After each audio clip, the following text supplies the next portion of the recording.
Tech family, g'day, it's Josh, and today we've got a really fun video in store because I need your help to determine whether we should upgrade the cameras for this YouTube channel. So I'm going to film this entire episode on two different cameras, and at the end of the video, I want to know from you which one you prefer. Do you like this one or do you like this one? Post it in the comments below. Now, here's the reveal. On this side, we have the Sony a6600, hello, and on this side, we have the Fuji X-T4, hi. These are both APS-C size sensor cameras. That means their sensor is smaller than full frame. Now, full frame cameras do pick up more light because obviously their sensor is bigger. What that means is they're going to be better in low light and they have a wider field of view. But these APS-C size cameras win out in the following way. They've got a really good balance of performance to price. The price is much cheaper than full frame cameras, especially if you include the lenses. And they're very portable. So when I decided to start the YouTube channel, I did a lot of research myself and I ended up landing on the Sony a6400, which is the older version of the one I'm filming on right now. And of course I bought a bunch of lenses for it. But I like to take photos and I work super hard. Seriously, I get very little time off, and when I do have time off, I like to go outdoors, take some beautiful pictures, and a lot of my friends and family, in fact, most of them live in Australia. I don't go to Australia that often, and when I do, I want to take some really nice pictures for the memories. With that being said, I found on my Sony a6400 that the pictures just weren't that nice. In fact, I'm going to go as far as saying I really haven't ever seen nice pictures taken from the Sony a6400. And the main problem I have with it is the colors. When I take pictures, I personally find there's a slight orange tone to them. Now, of course, I could edit the raw files and change the colors, but honestly, I just don't have that much time for that sort of thing. So I did research on YouTube, just like everyone does, to find out what would be a better camera for photography. And I landed on Fuji. I just fell in love with the Fuji colors, seriously.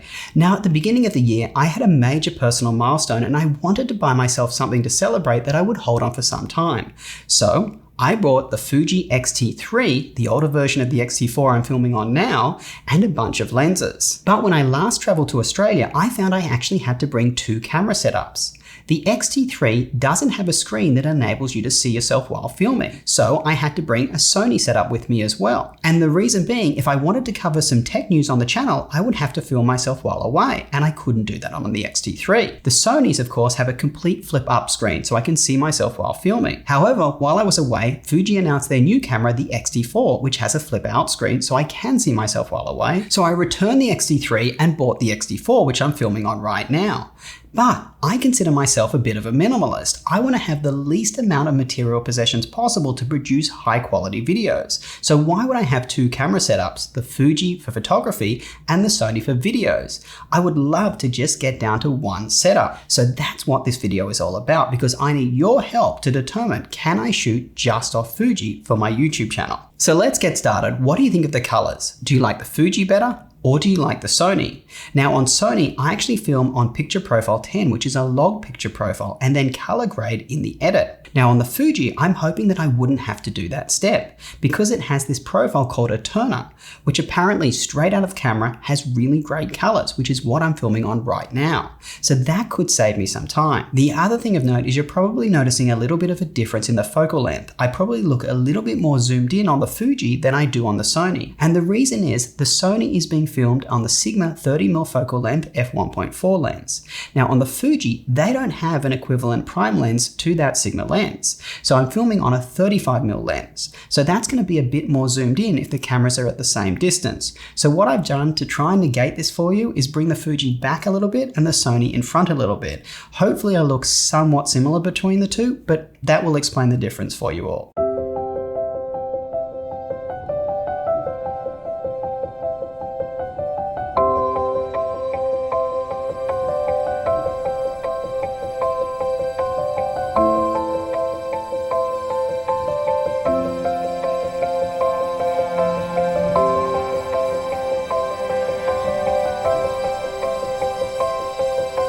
So here's the big camera angle on both of these two systems, the Fuji and the Sony. Now, several people have said that they don't like this camera angle. However, I really do like it as it enables me to suddenly zoom in to reinforce a point, and it makes the videos look more professional because I can hide the cuts. One thing that I wanted to mention about the Fuji is it does give me some room to grow because the Fuji does enable me to shoot 10-bit color to an external device, whereas the Sony only enables me to shoot 8-bit color. Now, right now I'm doing everything in 8-bit, but it's nice to know that I can experiment a little bit with 10-bit on the Fuji. The next thing I want to do is head outside and test the run and gun setup on both these cameras because both of them have in-body image stabilization. Wow, it is a beautiful day here in New York City, and here I am on the Sony a6600. Now, this body does have in-body image stabilization, but the lens doesn't. It's the Sigma 16mm f1.4, a very popular lens for YouTubers and vloggers. How does it look? Does it look stabilized? Now, one thing I would like to mention is that the Sony already ran out of batteries and it filmed the same amount as the Fuji. So let's swap over to the Fuji to see if it has any battery life left. How does it look compared to the Sony? Same setup, stabilization in the body, no stabilization in the lens. Now, a couple of points about the Fuji. It does seem like the battery lasts a little bit longer. I haven't had to charge the battery or replace it yet compared to the Sony. Plus, it does charge a lot faster than the Sony. The Sony takes forever to charge the battery. Now, a couple of points against the Fuji. It does get a lot hotter after recording 4K for some time, which might explain the record limits. I really don't like that point about the Fuji, that I can only record for about 30 minutes. The Sony is much better in that regard. And just one more test I wanted to show you guys is how does the Sony perform with a stabilized lens? Now, originally I was shooting off the Sony a6400, which doesn't have stabilization in the body. So I bought this lens and I did a video on it to show that it was the most stabilized lens out there for the Sony E-mount system, at least the APS-C ones. So how does it look? How does it compare to the Fuji? Does having a stabilized lens with a stabilized body make things better? All right, and we're back. Now, I know I'm not a cinematographer, but I have used both of these cameras extensively for making videos, plenty of them on YouTube, and taking photos. So I now want to share a bunch of things that I've learned on these two cameras. Let's start with autofocus. The Fuji is far worse than Sony. It frequently does this thing called focus breathing, which is where I suddenly become out of focus and then go back into focus. I have tried a variety of different lenses and it occurs on all of them. I even bought the new 35mm f2 lens, which people claim is excellent for video, but the same thing occurred on that lens. The next thing that I wanted to mention is that the Fuji lenses can be quite loud for video. You can really hear the focus motors going ch-ch-ch-ch as it's trying to focus. This can be really distracting, especially if you move around a lot in your videos. Now, I did try, as I said, the 35mm f2, the newer Fuji lens, and it didn't have this problem. It was pretty quiet. But I thought I'd mention it just in case you're planning to make videos off Fuji using some of those older lenses that do have this problem. Now, I haven't noticed this issue at all on Sony. All of the Sony lenses that I've used have been very, very quiet, even the lenses designed for Sony by other companies like Sigma. Onto processing power, and I do find that Fuji turns on faster from a cold start when you power it on. But the Sony tends to store images faster. I know this seems a bit weird, but it really does. I've noticed numerous times on the Fuji where it just says storing after I've filmed a video or taken some photos, and I wait a while. I don't have this on the Sony. Let's talk about batteries, and both of these models do have bigger batteries than the prior generation. The Fuji X-T4 does charge a lot faster than the Sony a6600's battery. That battery takes forever to charge. When it comes to exposure settings, I prefer the Fuji. All of them are controlled in these dials. They're really easy to see on the top and front of the camera. On the Sony, they're all controlled in different ways, such as the aperture, shutter speed, and ISO.